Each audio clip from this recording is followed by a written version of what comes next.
Hello friends, स्वागत है आप सबका जारविस कैंपस में।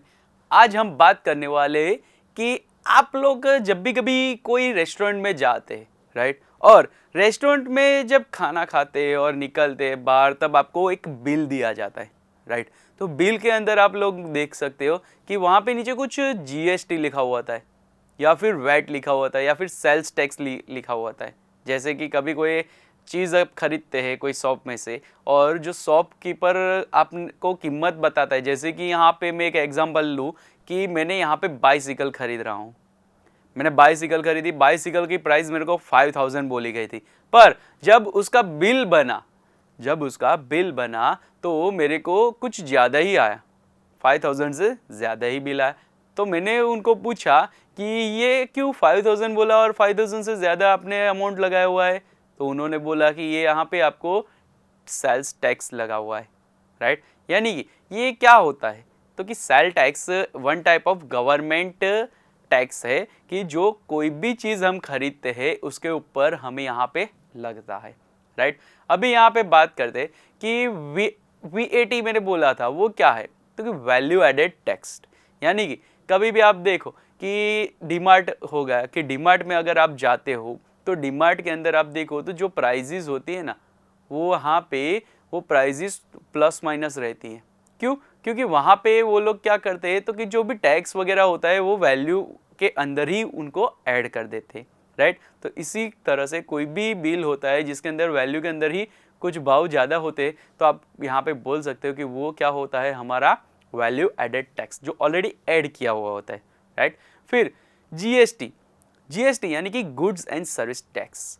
यानी कि यहाँ पे आप कभी भी कोई चीज़ या सामान मंगाते हो या फिर उसका लेन देन करते हो, तो आपको वहाँ पे जीएसटी लिखा हुआ आता है। तो वो जीएसटी क्या होता है, वो भी वन टाइप ऑफ टैक्स ही होता है, जो हमें टोटल अमाउंट जो होती है उसके अंदर यहाँ पे दिखाई देता है। जैसे कि हमें कभी भी बोला जाता है कि बिल, जैसे मैंने बोला कि साइकिल का 5000 था पर उसमें ज़्यादा आया, तो क्यों ज़्यादा आया, क्योंकि वो हमने यहाँ पे टैक्स पे किया था, राइट। तो इसी तरह से आपको कोई भी यहाँ पे अभी बिल आपको दिया जाए और आप बोले कि यहाँ पे मेरे को अमाउंट ज़्यादा दिख रहा है, तो क्यों ज़्यादा दिख रहा है आपको पता चल जाएगा, राइट। तो इसी तरह से हमारी डे टू डे लाइफ में कभी भी जीएसटी या फिर वैट या फिर सेल्स टैक्स अगर यहाँ पे हमें बोला जाता है कि इतना आपको पे करना है, तो आप इजीली वो काउंट कर पाओगे? नहीं कर पाओगे। क्यों? क्योंकि आपने अभी देखा नहीं। एक एग्जांपल ले लेते हैं इसीलिए, राइट।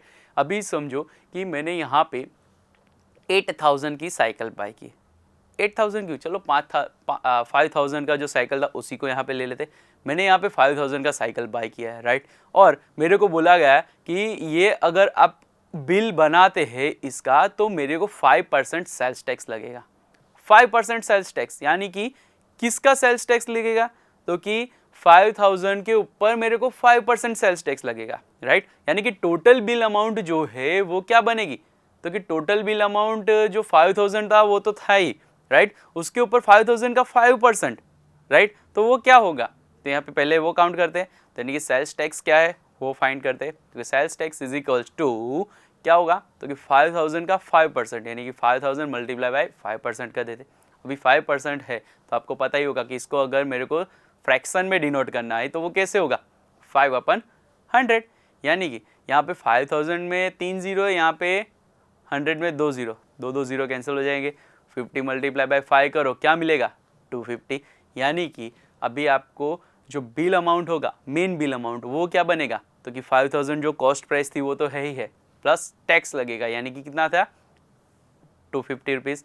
यानी कि 5250 रुपीज़ टोटल बिल अमाउंट आपका यहाँ पे बनेगा, जो आपको शॉपकीपर को पे करना रहेगा। तो अभी आपको कभी भी बोला जाता है कि जैसे कि यहाँ पे कोई भी चीज़ आप खरीद रहे हो और ऊपर बोला जाए कि 12% जीएसटी लगेगा या फिर 6% जीएसटी लगेगा, ऐसा आपको बोला जाए, तो आपको पता चल जाएगा कि वो जो बिल अमाउंट है वो कितना ज़्यादा बढ़ेगी, राइट। तो इसी तरह से कभी भी आपको टैक्स, यानी कि सेल्स टैक्स हो गया, वैट हो गया, जीएसटी हो गया, ये कभी भी आपको बोला जाता है कि आपके बिल के अंदर आएगा, तो आप इजीली उसको फाइंड कर पाओगे कि टोटल बिल अमाउंट क्या बनेगी। Thank you.